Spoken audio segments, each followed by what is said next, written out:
The way my boy Gojou can so casually just say the word beautiful after establishing that the word beautiful to him is a very big thing, that he only uses it for very special occasions. Most people, I constantly was seeing it over the past couple of comment sections that, that would be the big moment near the end of the season, right? He would admit that she's beautiful, but in a drunken slumber, because, if you are sleep deprived, it's almost the same as being drunk, because you're going to say things that maybe are true in your mind, but you're not going to have the confidence to say out loud. And the fact that as he's passing out on that train, he's like, yeah, you look so beautiful today. And I love how we see her flash back through that moment where she's recognizing that this isn't just like, how many times was she called beautiful today? It's a lot, but for him to say it, holy shit, the romantic butterflies on both sides are fantastic. And I think one of my favorite parts of this episode, which I think people might initially brush off as Gojou was being ridiculous,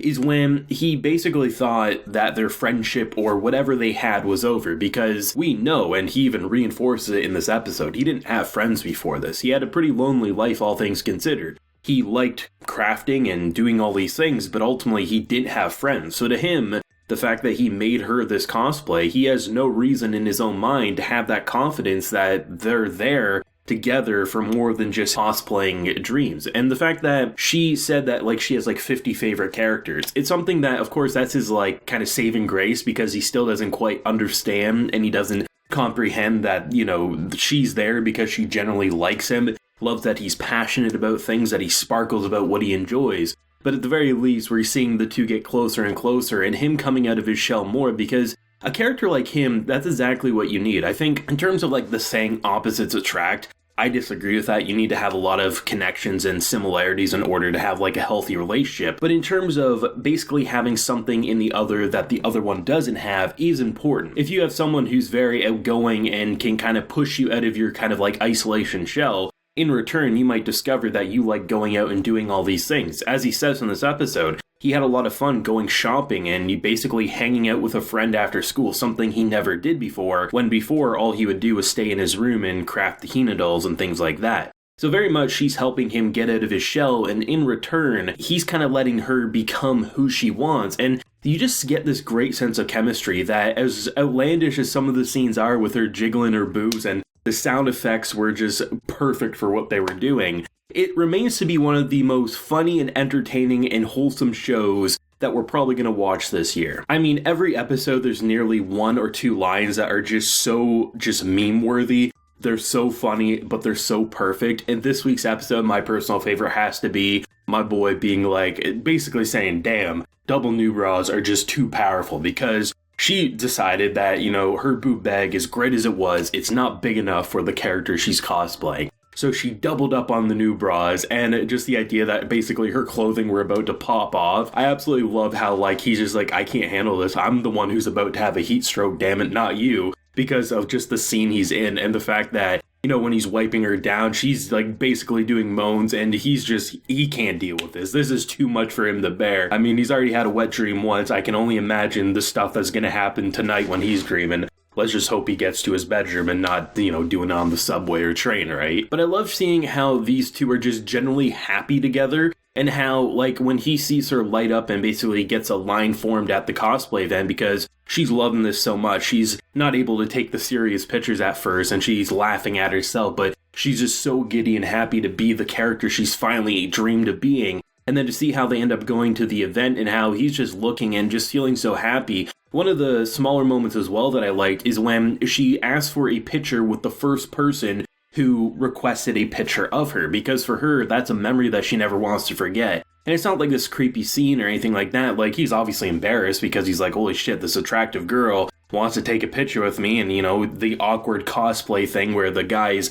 a little too kind of far away and they have to get brought in a bit more. The only way it could have been better is if he did the overhand, pretending to have the arm wrapped around her but just hovering over. That's the only way the awkwardness could have been perfect in terms of realistic cosplay, kind of conventions and things like that. But I love how she's just such a genuine character, right? She is flirty, she is sexual, she is hilarious, but she's just genuine. She doesn't feel fake or she's just trying to fit in with society, right? she knows what she likes to do, and she's just so happy seeing other people share her dreams of becoming their favorite characters. And I really like that scene when Gojou was like, just really like kind of surprised, but was impressed by how you have all these males and females doing gender bend cosplay and just becoming their characters and feeling comfortable with who they are. Which for him, you know, with his, I mean, if we flash back, I think it was in episode 2 or in that area, when he had that one childhood friend basically make fun of him for his passion. I mean, it's just really great to see how that reinforces people can be who they want, and that also further helps him get out of his own shell. One of the craziest things, though, about the voice actors in this show is that the voice actress in the Japanese casting for Marin is actually, this is only her 3rd role ever in anime. She is, I think her first role is in like 2019 for something, and then she's done another role, and then this is her 3rd role. And you would be convinced, and I was honestly convinced until a couple weeks ago, that she was just a very well-known voice actress. Like, this sounds like someone who has like 100 roles under their belt and just can nail what they're trying to do. And the fact that you can have that genuine kind of performance be just radiating from the positivity, from the embarrassments to, I mean, everything. Like, her vocal range in 5 episodes, from what I've heard, has me so excited, and I hope this girl goes places, because this is some quality acting. And Gojou's no stranger himself. I mean, he continues to sell what he needs to, and the both of them just radiate chemistry through and through. And I am excited, because now that we know we're going to make another cosplay, right? Because even though that was kind of like already in the ballpark, to have it fully established, her buying him a mannequin so he can actually, like, you know, make the clothing, because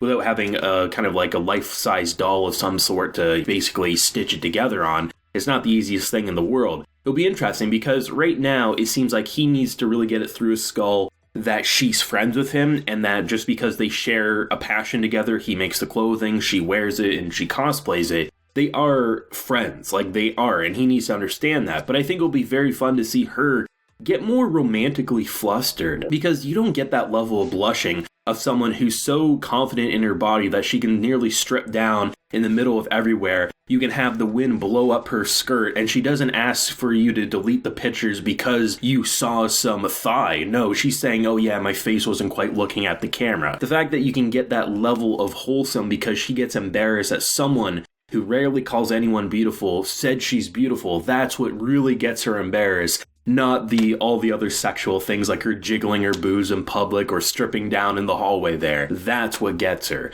So those two things, Gojou learning truly what a friend is and her growing more attached to Gojou in the process, I think are the two things I'm really excited for, on top of the obvious seeing the next cosplay and what character we're going to try to create next. I mean, she's going to rock it through and through, but it'll be interesting for sure. But thoughts and feelings on My Dress Up Darling episode 5. There was wholesome, there was horny, there was hilarious, and there was just a little bit of everything else. But let me know your favorite moments down below. Leave a like if you enjoyed and subscribe if you're new around here. So until next time, everyone, please take care and have a good one.